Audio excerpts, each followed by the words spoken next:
ఈ కాక్రోచ్ జనరల్గా దాని బయాలజీకి విషయానికి వస్తే 3 స్టేజెస్ ఉంటాయి దాని లైఫ్లో. ఆ 3 స్టేజెస్ ఏంటంటే ఫస్ట్ కాక్రోచ్ ఎగ్స్ పెడుతుంది. ఎగ్స్ పెట్టిన తర్వాత సెకండ్ స్టేజ్ నింఫ్, మనకి చిన్న చిన్న కాక్రోచెస్ ఉంటాయి కదా, అదే మనకి నింఫల్ స్టేజ్. థర్డ్ స్టేజ్ వచ్చేసి అడల్ట్ కాక్రోచ్ అనేది దట్ క్యాన్ ఫ్లై, అంటే మనకి ఒక ప్లేస్ నుంచి ఇంకో ప్లేస్కి వెళ్ళడానికి అది ఫ్లై ద్వారా వెళ్తుంది. అట్ ద సేమ్ టైం మనకి అది రన్నింగ్ ద్వారా కూడా వెళ్తుంది అనమాట.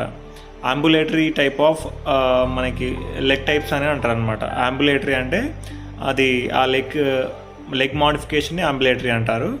సో మనకి ఇందులో జనరల్గా ఏ ఇన్సెక్ట్ అయినా కూడా 4 స్టేజెస్ ఉంటుంది.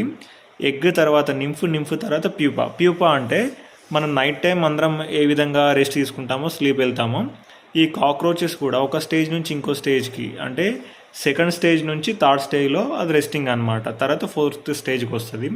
ఈ థర్డ్ స్టేజ్ అనేది ఇందులో ఉండదు. ఎగ్జాంపుల్ మీకు పిక్చర్ చూపిస్తాను.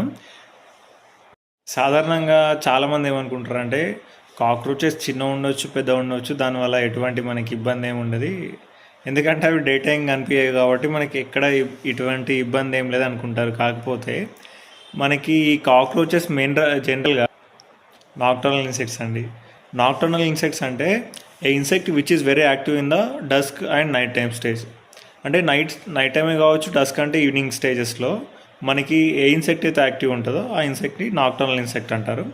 సో మనకి డే టైం మొత్తం ఇవి కూడా రెస్టింగ్ స్టేజ్లో ఉంటాయండి. సో ఇవి ఏం చేస్తాయంటే biting and chewing type of mouth parts ఉంటాయి. స్పెషల్గా మనము కిచెన్లో ఏదైతే సామాన్ పెడతామో యాస్టీస్గా వాటిలో ఉంటాయి. కాకపోతే అది మనకి దాని లోపలికి వెళ్ళి అక్కడ ఉన్న ఫుడ్ కంటెంట్ని బైటింగ్ అండ్ చీవింగ్ టైప్లో ఆ ఫుడ్ని సక్ చేయడం జరుగుతుంది ఫస్ట్. ఇప్పుడు ఇన్ జనరల్గా మనకు సాలిడ్ మెటీరియల్, ఫుడ్ మెటీరియల్ ఉందనుకో, దానికి బైట్ చేస్తుంది, దాని తర్వాత చీవింగ్ చేస్తుంది. ఈ విధమైన మౌత్ పార్ట్స్ ద్వారా దాన్ని ఫుడ్ అనేది కంటామినేషన్ చేస్తుంది. జనరల్గా మనకు చాలామంది వైరల్ ఫీవర్స్ కావచ్చు, సీజనల్ ఫీవర్సే కావచ్చు, ఇంకా సీజనల్ హెల్త్ ఇష్యూస్ మేజర్ దేనివల్ల వస్తాయంటే మెజారిటీ అండ్ మేజర్ కేసెస్లో మనకి insect is the major vector అండి. మనకి ఒక డిసీజ్ కావచ్చు, ఒక వైరల్ ఇన్ఫెక్షనే కావచ్చు, ఇంకా బ్యాక్టీరియలే కావచ్చు, ఇంకా అదర్ ఒక మనకి ఇన్సెక్ట్ ద్వారా, insect is an carrier, it can causes for the, it is a main responsible for the occurrence of any side health issues.